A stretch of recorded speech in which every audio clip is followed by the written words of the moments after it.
मेरे सभी प्यारे भाइयों बहनों, पीतम्बरा एजुकेशन चैनल पर आपका बहुत बहुत स्वागत, वंदन, अभिनंदन। आज की इस क्लास में आज होने वाले हैं कुछ खास प्रश्न। देखते हैं आप लोग कितने इसे सॉल्व कर पाते हैं।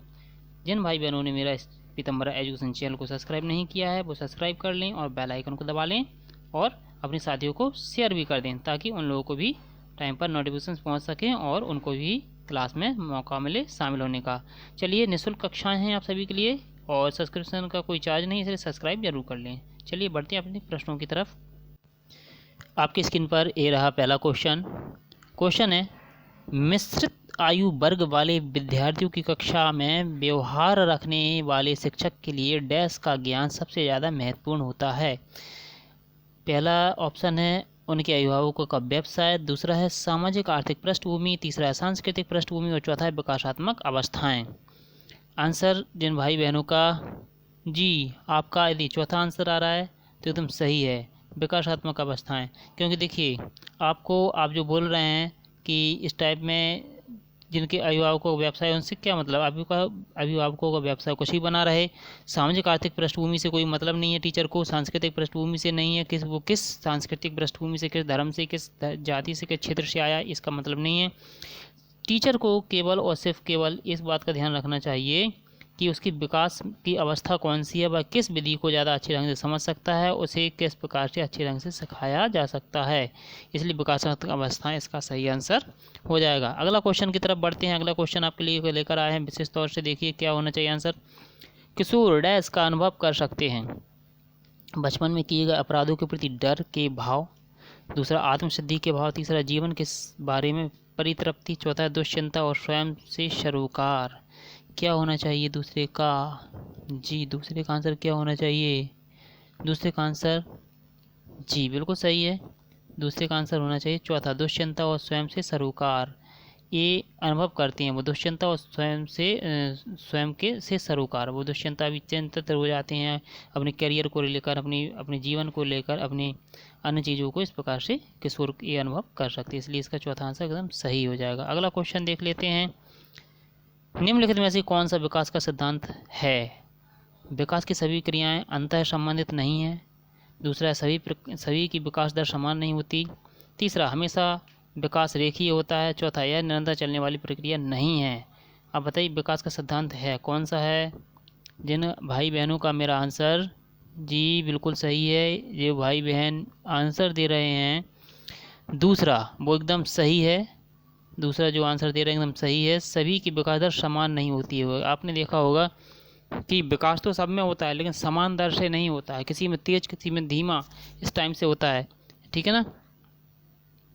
अच्छा ये पहला वाला ऑप्शन क्यों गलत हो गया? तो विकास की सभी क्रियाएं अंतर संबंधित नहीं होती, ये गलत है, क्योंकि विकास की क्रियाएं अंतर संबंधित होती हैं।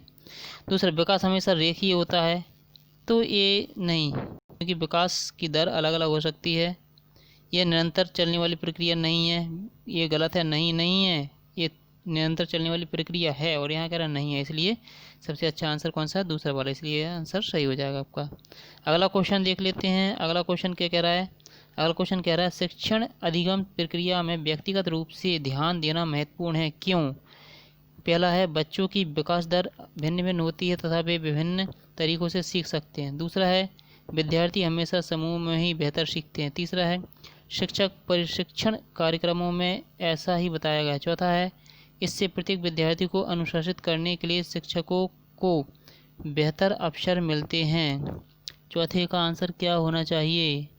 जिन भाई बहनों का चौथे का आंसर पहला आ रहा है वो सही आ रहा है, पहला आंसर वो सही है। व्यक्तिगत रूप से ध्यान महत्वपूर्ण है, क्यों? क्योंकि बच्चे की विकास की दर अलग अलग होती है, वे अलग अलग तरीके से सीखते हैं, इसलिए हमें प्रत्येक बच्चे के लिए व्यक्तिगत रूप से ध्यान देकर सिखाना चाहिए, ठीक है ना। अच्छा, विद्यार्थी हमेशा समूह में सीखते हैं, ऐसा ज़रूरी नहीं कि वो हमेशा ही समूहों में सीखें। तीसरी है शिक्षक प्रशिक्षण कार्यक्रमों में ऐसा ही बताया जाता है, ऐसा भी नहीं है। इसमें प्रत्येक विद्यार्थी को अनुशासित करने के लिए शिक्षकों को बेहतर अवसर मिलते हैं, ये बिल्कुल नहीं, आंसर हो जाएगा पहला वाला जी। अगला क्वेश्चन है हिंदी के अक्षरों को बालक किस आयु में पहचानने लगता है? 3 साल, 4 साल, 5 साल, 6 साल, कितने वर्ष में पहचानने लगता है वो? जी, पाँचवें का आंसर क्या होना चाहिए आपका? जी बिल्कुल सही है, जिनका आंसर आ रहा है 4 साल। 4 साल का बच्चा क्या करने लगता है? अक्षरों को पहचानने लगता है ना? बिल्कुल सही बात है। अगला क्वेश्चन देख लेते हैं। गर्भ में बालक को विकसित होने में कितने दिन लगते हैं? कितने दिन लग जाते हैं भाई? प्रेग्नेंट महिला होती है, उसके जो बच्चा होता है वो कितने दिन में विकसित हो जाता है बताइए? छठवें नंबर का जी 280 डेज। 280 डेज में ये बिल्कुल सही बात है, 280 डेज ही इसे लगते हैं। अगला क्वेश्चन, किशोर अवस्था होती है कितने साल से कितने साल तक की होती है? 13 से 14, 13 से 18, 13 से 16, 17 से 20। क्या होना चाहिए इसका आंसर? जी इसका आंसर होना चाहिए दूसरा। इसका आंसर होना चाहिए दूसरा, 13 से 18 बिल्कुल सही है। 13 से 18 साल एकदम सही है। अगला देख लीजिए। अगला क्वेश्चन, अगला क्वेश्चन क्या है? 10वां क्या बोल रहा है? एक 5वीं कक्षा के छात्र के कक्षा रूटीन में क्या होना चाहिए? क्या होना चाहिए कक्षा रूटीन में? प्रत्येक 45 मिनट में 3 पीरियड, प्रत्येक 45 मिनट 4 पीरियड, प्रत्येक 45 मिनट में 5 पीरियड, प्रत्येक 1 घंटे से अधिक नहीं, पीरियड 1 घंटे से अधिक का नहीं। बताइए क्या होना चाहिए? 10वें वाले का, 10वें वाले का जी तीसरा नंबर जिनका आ रहा है वो सही है। 45 मिनट के 5 पीरियड, पूरे जो भी उसका जितने समय स्कूल रहेगा उसमें 5 पीरियड लगना चाहिए केवल, 45 मिनट के, बस इससे अधिक नहीं, क्योंकि इससे अधिक फिर अच्छा महसूस नहीं करेगा बच्चा, इसलिए वो नहीं होना चाहिए। ठीक है, ओके। नेक्स्ट अगला वाला देख लीजिए। अगला वाला क्वेश्चन क्या कह रहा है? प्राथमिक स्तर पर शिक्षक में निम्न में से किसे सबसे महत्वपूर्ण विशेषता माननी चाहिए? अब महत्वपूर्ण विशेषता की बात हो रही है, क्वेश्चन में लिखा महत्वपूर्ण विशेषता, तो क्या होगी? पढ़ाने की उत्सुकता, धैर्य और दृढ़ता, शिक्षण पद्धतियों विषयों में ज्ञान में दक्षता, या फिर अति मानक भाषा के पढ़ाने की दक्षता। क्या होनी चाहिए? महत्वपूर्ण विशेषता क्या होनी चाहिए प्राथमिक शिक्षक के टीचर में? जी सेकंड, धैर्य और दृढ़ता। क्योंकि देखिए प्राथमिक का है तो प्राथमिक में बच्चे क्या है बड़ी देर से या हो सकता है देर से सीखें, तो बच्चे उसे टीचर को धैर्य रखना चाहिए, तेज़ एकदम जल्दबाजी नहीं दिखाना चाहिए। पढ़ाने की उत्सुकता ठीक है, लेकिन ये सबसे अच्छा धैर्य और दृढ़ता। ठीक है, इसका आंसर दूसरा वाला हो जाएगा। अगला क्वेश्चन देखते हैं। अगला क्वेश्चन है आपका, ये देखिए सारे के सारे क्वेश्चन सिलेक्टेड क्वेश्चन है, ऑलरेडी पहले से आए हुए क्वेश्चन। देखिए सीटेट 2000 ये आया था 11 में, सारे सिलेक्टेड क्वेश्चन करवा रहा हूँ मैं, ऐसा नहीं है कि ऐसे ही। आपके कलेक्शन काफ़ी अच्छे से लेकर आए हैं इस बार, और ज़्यादातर कोशिश रहती है हर बार ही क्वेश्चन अच्छे कलेक्टेड ही रहते, सिलेक्टेड ही रहते हैं। अगला देख लीजिए। निम्नलिखित में से कौन सा विद्यार्थियों में सृजनात्मकता का पोषण करता है? बताइए आंसर। अच्छी शिक्षा के व्यवहारिक मूल्यों के लिए शिक्षार्थियों का शिक्षण। दूसरा है प्रत्येक शिक्षार्थी के अंतर्जात प्रतिभाव का पोषण करना एवं प्रश्न करने के अवसर उपलब्ध कराना। तीसरा, विद्यालयी जीवन के आरंभ में उपलब्धि के लक्ष्यों पर बल देना। चौथा, परीक्षा में अच्छे अंकों के लिए विद्यार्थियों को की कोचिंग करना। क्या होना चाहिए? 12 का जी दूसरा नंबर बिल्कुल सही है, जिनका दूसरा नंबर आ रहा है बिल्कुल सही है। प्रत्येक विद्यार्थी, जो प्रत्येक विद्यार्थी है, क्या करना चाहिए? प्रत्येक विद्यार्थी की अंतर्जात प्रतिभाओं को पोषण करना है, जो अंतर्जात यानी अंतर्निहित या फिर उसके अंदर क्या क्या योग्यता है उनको बाहर निकालना, उनका पोषण सृजन करना, ये सब चीज़ें होना चाहिए। अगला क्वेश्चन आ जाता है। अगला क्वेश्चन आपके सामने ये रहा, बच्चों के संज्ञानात्मक विकास को सबसे अच्छे तरीके से कहाँ परिभाषित किया जा सकता है? बताइए कहाँ परिभाषित किया जा सकता है? खेल के मैदान में, विद्यालय कक्षा में, ऑडिटोरियम में, घर में। 13 नंबर का यह दूसरा एकदम सही है, दूसरा नंबर एकदम सही है, दूसरा नंबर एकदम सही है। ठीक है, दूसरा नंबर एकदम सही है। अगला देखिए। अगला है, निम्नलिखित में से पियाजे के अनुसार बौद्धिक विकास का निर्धारक तत्व नहीं है। निम्न में से पियाजे के अनुसार बौद्धिक विकास का निर्धारक तत्व नहीं है। 14 का आंसर बताइए जी।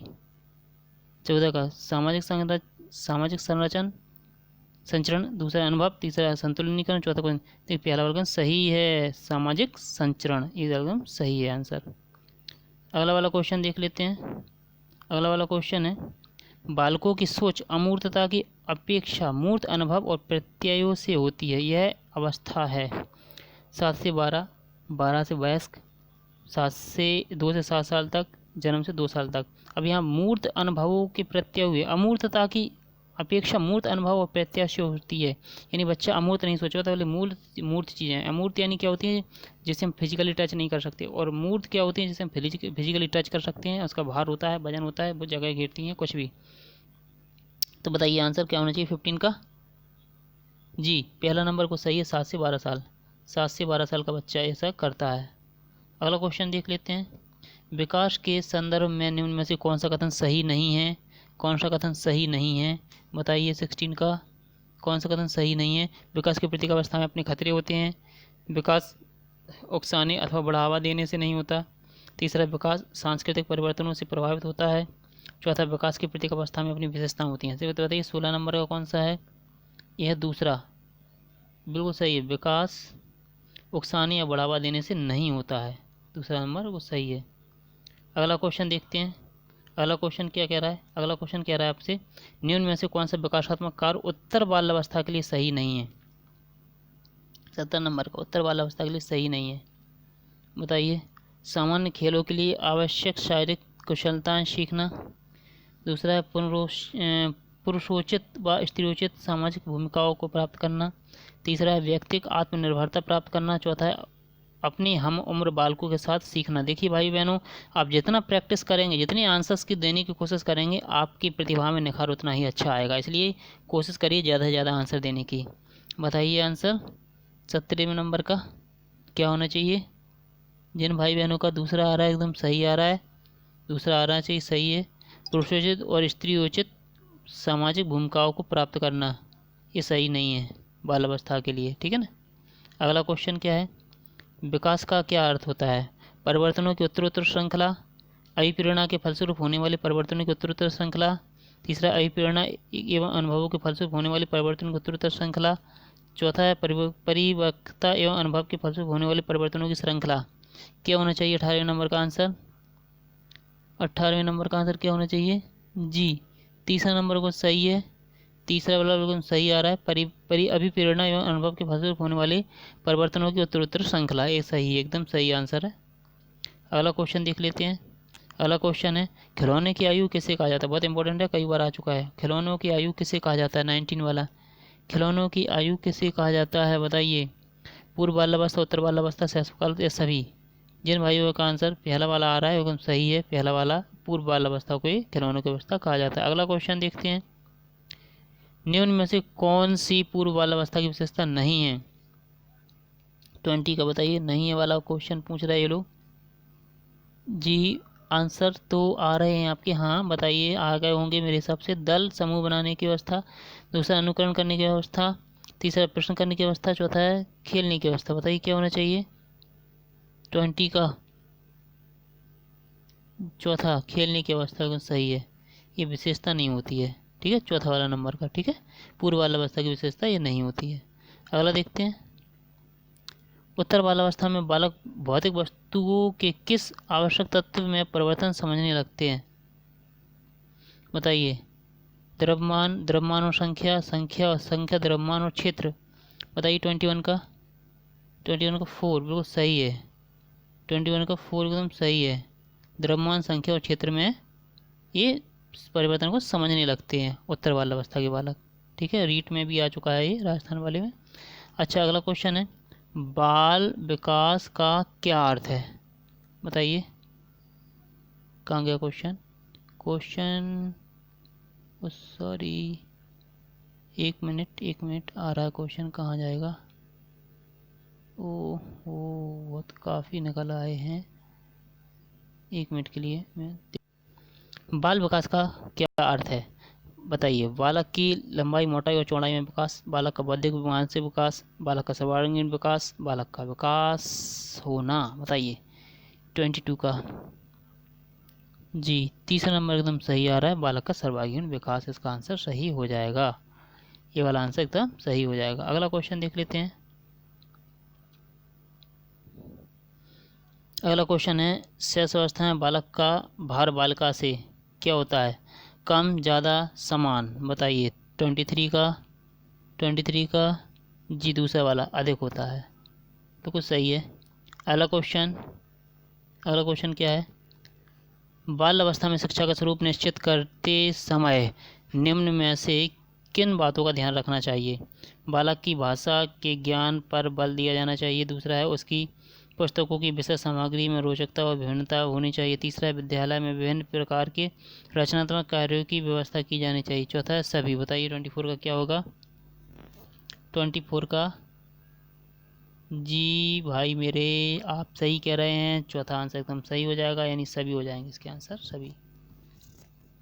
अगला क्वेश्चन 25, बाल मनोविज्ञान की व्यवहारिक उपादेयता है। 25 का क्या है आंसर? उपादेयता है क्या है, बताइए। समुचित निर्देश के लिए व्यवहारिक उपाय बता सकता है, बालक की अभिव्यक्तियों का लाभ उठा सकते हैं, व्यक्तिगत कठिनाइयों का निवारण हो सकता है, बालकों के व्यक्तित्व का विकास होता है। 25 का क्या होना चाहिए भाई? पहला नंबर एकदम सही आ रहा है, जिनका पहला है एकदम सही है। समुचित निर्देशन के लिए व्यवहारिक उपाय बता सकता है। अगला क्वेश्चन 26, शेष अवस्था के दो सामान्य भय हैं। अपरिचित चिंता और अंधकार का भय। दूसरा है पृथक चिंता और अंधकार। तीसरा है अंधकार का भय और गिरने का भय। चौथा है अपरिचित चिंता और पृथक। 26 का चौथा सही है, अपरिचित चिंता और पृथक्करण का भय, ये वाला एकदम सही है। ठीक है ना? आपको उम्मीद करते हैं सारे क्वेश्चन आ गए होंगे। अब जल्दी से पीताम्बर एजुकेशन चैनल को सब्सक्राइब कर दें और लाइक कर दें, एवं इस नन्ही घंटी को दबा दें ताकि आपको नोटिफिकेशन टाइम पर मिलती रहें। चलिए मिलते हैं अगली वीडियो में, तब तक के लिए बाय बाय।